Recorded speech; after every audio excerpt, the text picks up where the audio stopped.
Hey guys, thank you for clicking onto this video. It seems it is my style not to give a yappy introduction and just to jump into the subject of why you actually clicked on this video, and that is to find out how I became a foot model. So let's get right into it now. So just to give you guys a wide scope, I'm going to start from the very beginning, literally at the beginning of my working career. So 14 years ago now, I actually became a hairdresser. For a few years, I was a mobile hairdresser. Then I went on to have a home salon. I worked in my home salon for a few years, and then I progressed into getting my own high street salon. I owned actually a couple of salons for about 3 years until I decided that the hairdressing industry wasn't for me anymore, and I stopped hairdressing and I gave up my salons 3 years ago. Now, of course, when I went into the hairdressing industry, things were a lot different back then to how they are now. 14 years ago, not many people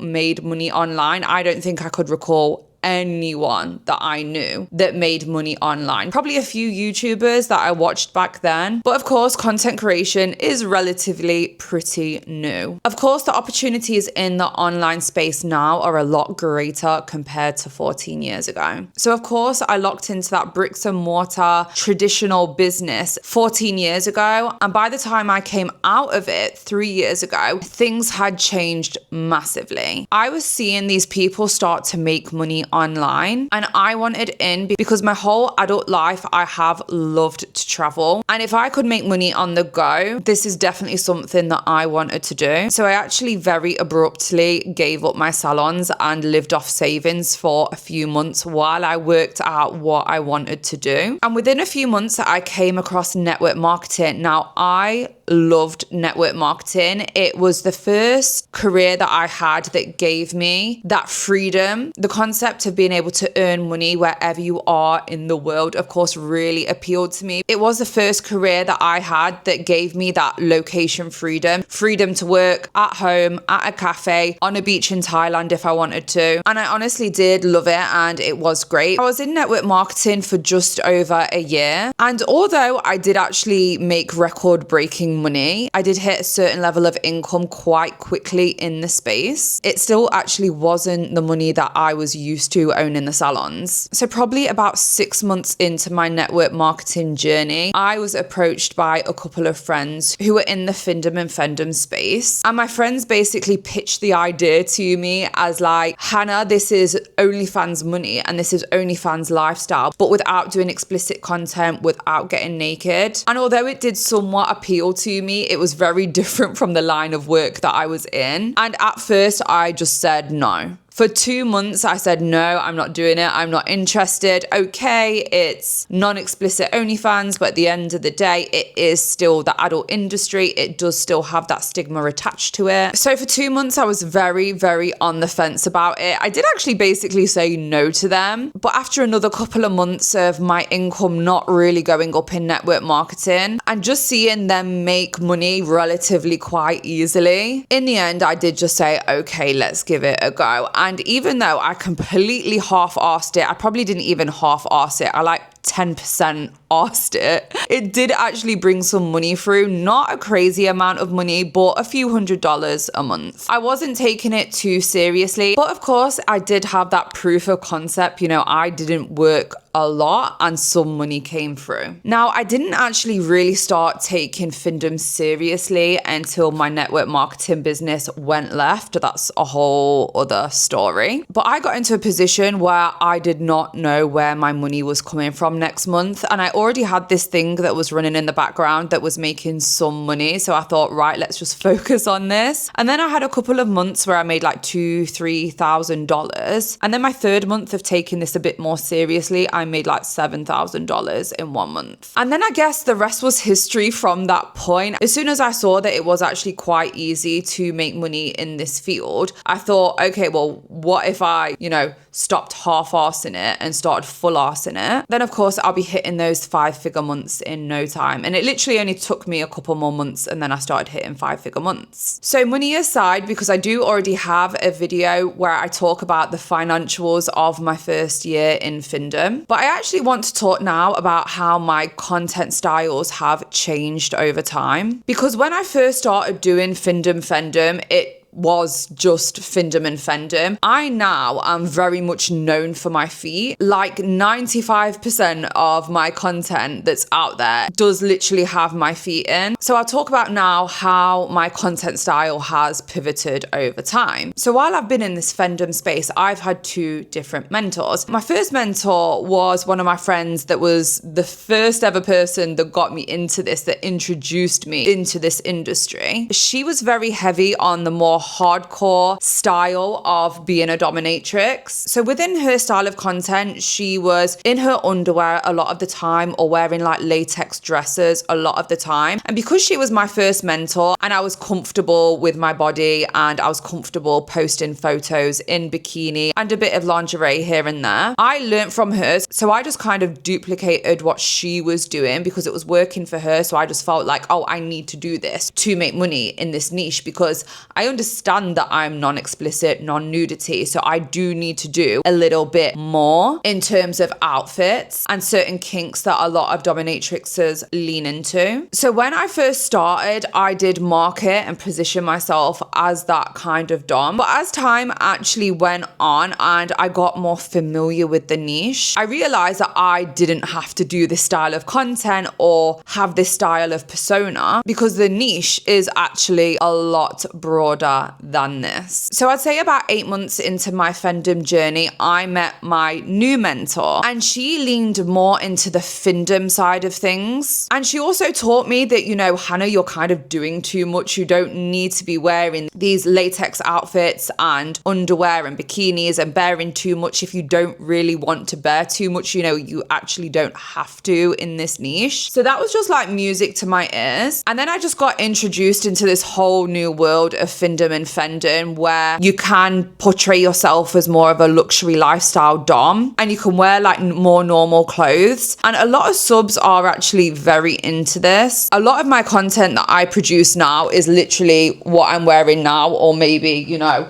a tight top without this cardigan, or, you know, sometimes, I mean, I've mentioned this in my last video, that subs will actually request me to wear more clothes because denial is one of the kinks that subs have, is they're not worthy of seeing your body and seeing you in a certain fashion, and they actually want you to wear more clothes. So then of course I had a bit of a rebrand and I went more into this slightly softer but still very dominant luxury lifestyle dom. So I got to wear more clothes, which made me feel a lot more comfortable. And the style of my content, of course, changed with that as well. I focused a lot more on drains and the findom side of things. And then to be honest, the foot thing kind of found me. I didn't really find the foot thing. I just kind of fell into it. So I would say the content that I was putting out there on my social media was very like generic dom. And I was jumping on a few trends. And now and again, I would do a few trends that included my feet. And then it became very apparent that whenever I would post content with my feet in,